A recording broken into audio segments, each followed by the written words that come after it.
Good evening. We continue to follow breaking news right now at 6. The Anchorage School District is now backtracking on the starting of the next school year nearly a week earlier after pushback from families. In a memo released this evening, the new plan would move the first day of school back to August 19th. It also shifts 3 extra instructional days to the last quarter of the year instead of that earlier start date in August. The revised calendar recommendation goes to the school board next Tuesday. The school board recommends families hold off before changing plans until the board takes a final vote. Anchorage police are investigating a third officer-involved shooting in under a month. This one happened in Midtown Anchorage this morning.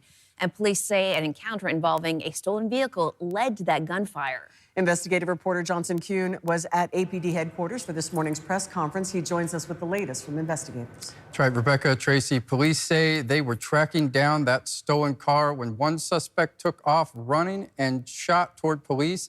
A canine was hit in the exchange. APD Chief Sean Case says it all started just after 3:30 this morning. He says the owner of a stolen vehicle spotted it at a Circle K near Minnesota and Spenard. Dispatchers stayed on the phone with the owner as the vehicle drove off. The owner trailed behind at a safe distance and gave officers location updates. Police say they tried stopping the stolen vehicle near 34th and Eureka. 2 people got out, and one of them was detained right away, but police say the other ran off toward Bering Street. Officers and a K-9 team followed. Police say the suspect eventually turned and fired up to 3 shots at police. 4 officers shot back. The suspect was shot multiple times, and officers provided aid, and the suspect was taken to the hospital for treatment. APD K-9 Kiska was struck and later had to have a toe surgically removed. Here's Chief Case responding to concerns over the K-9's condition.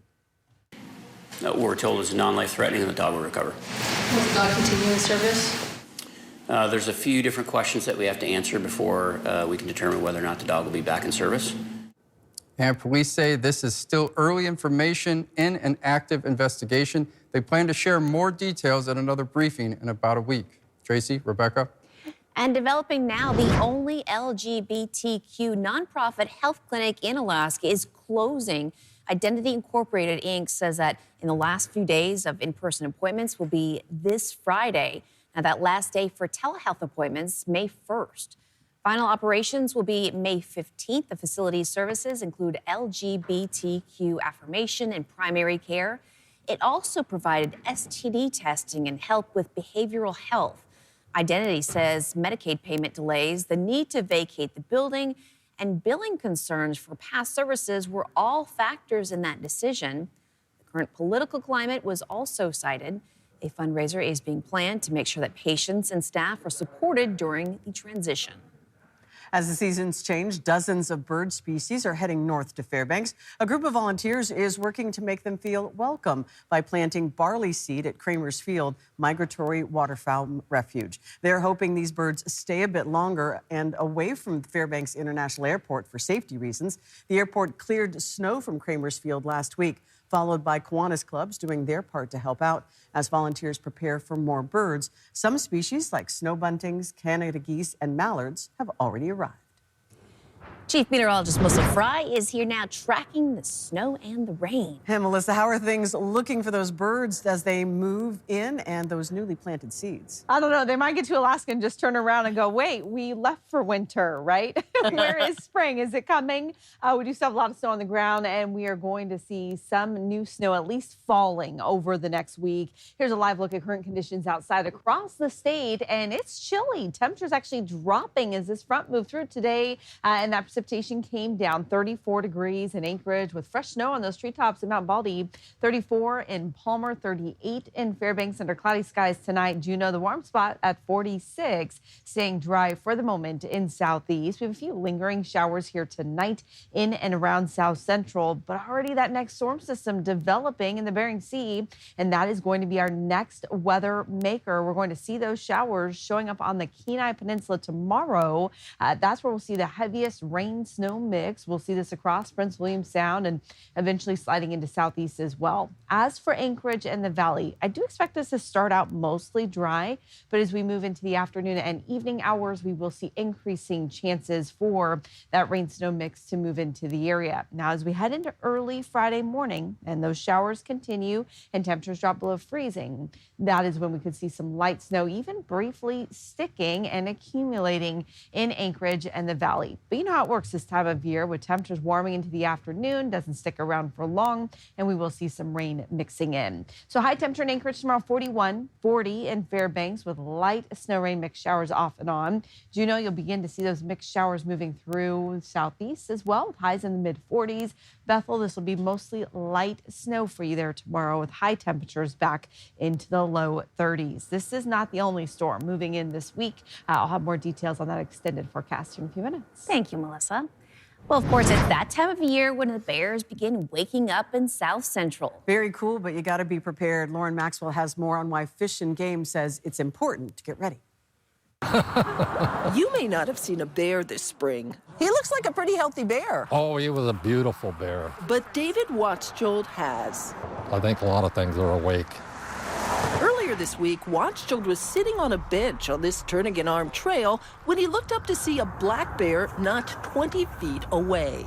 If I had sat there, he probably would have walked on by me, but I stood up because I need to be able to get at my bear spray and my camera in there. And he turned around and ran down the trail, and I stepped out and took a picture of this from the backside as he ran down the trail. Fish and Game says it's time. As bears start looking for food, they're going to wander here in the town. They've already had reports of both brown and black bears waking up. Anything that could draw them in and get them calories like bird feeders, dog food. It needs to be cleaned up and put away. It's a reminder that trash goes out on trash days only. And yes, even bird feeders have to come down. A small bird feeder has about 1 pound of bird seed. That represents 2 to 3 days for bears feeding on natural forage in the wild. So that's analogous to a black bear hitting McDonald's. So you are prepared. Back near the trail, David Watchgold says he wouldn't mind seeing another bear in the wild. It was a neat experience. That's one of the things I love about going on the trail. This time of year, he says, it's important to stay alert and be prepared. Lauren Maxwell, Alaska's news source. Very cool, though. Fish and Game says if you do encounter a bear on the trail, whether it's a black one or brown one, you should have the same reaction. Now, that's to stand your ground, make yourself look big, talk to the bear, and get your deterrent, whether it's spray or a weapon, ready. And one thing you should never do is they say, don't take off running. Hard to do. Hard to do when you're faced with a bear. Absolutely. Well. In Capitol coverage, our political reporter Will Courtney is picking the mind of Senate Minority Leader Mike Cronk. Now, in this week's Alaska's Political Pipeline, Cronk shares his ideas of cutting energy costs and keeping the state's budget under control. He says he'll do what he can to make sure that future generations can enjoy the state. There's no other place in the world I want to live. Like I said, I've been around the world, and this is the place I want to make sure is the best place for our kids and grandkids. No matter if it's in Northway or Anchorage or Fairbanks or Barrow, you know, what are we doing to make sure the people in those places have the tools they need to survive and live great lives? And you can watch the full new episode of Alaska's Political Pipeline right now on our free streaming platforms. It's also available wherever you get your podcasts. Crews at J-Bear are showing practice makes perfect, especially when it counts. They put their skills to the test, loading up weapons during this year's Mission Generation competition. Georgina Fernandez shows us in tonight's Northern Front. It's part competition. Stay wide, cut it hard. Part synchronized performance. Takes a lot of dance, little coordination.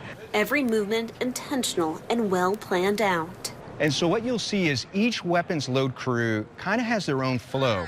On April 3rd, J-Bear's weapon load crews put that flow to test. Weapons! Get up! Break! As crews went head-to-head during J-Bear's first quarter 2026 Mission Generation competition, a tradition that goes back to the Korean War. The Mission Generation competition is designed as a display of our crew's abilities to generate combat-capable aircraft for the third wing. That is done through inspections of the aircraft, preparations, as well as loading munitions onto the aircraft. Behind every flight, there's a weapon load crew that never misses their cue. Made up of a tight-knit team of 3, they act fast, yet thoroughly. Because for them, it's no rehearsal. This performance is like the real deal. And so as we get real-life mission thrown our way, you will see a ballet, so to say, at which the team will execute, and it'll be pretty much exactly as we see during the load competition. The competition shows the crew's ability to act under pressure as they demonstrate the precision required to arm this F-22 by checking it and loading it up with 3 sets of missiles. If they don't execute their portion of the load appropriately, what ends up happening is the pilot is unable to execute their mission by releasing that munition. It's these guys. And so if they don't do everything that they need to do correctly, you will have a total mission failure. That are behind the scenes that are making this performance possible. Without our folks doing the hard work every day to ensure the aircraft are prepared, those flights don't happen. No spotlight, no standing ovation, just the mission. Georgina Fernandez, Alaska's news source. Thanks for listening. Click subscribe so you can get the latest podcast from Alaska's news source automatically. And stay up to date with breaking news and in-depth reporting available for free 24/7 with the Alaska's news source app.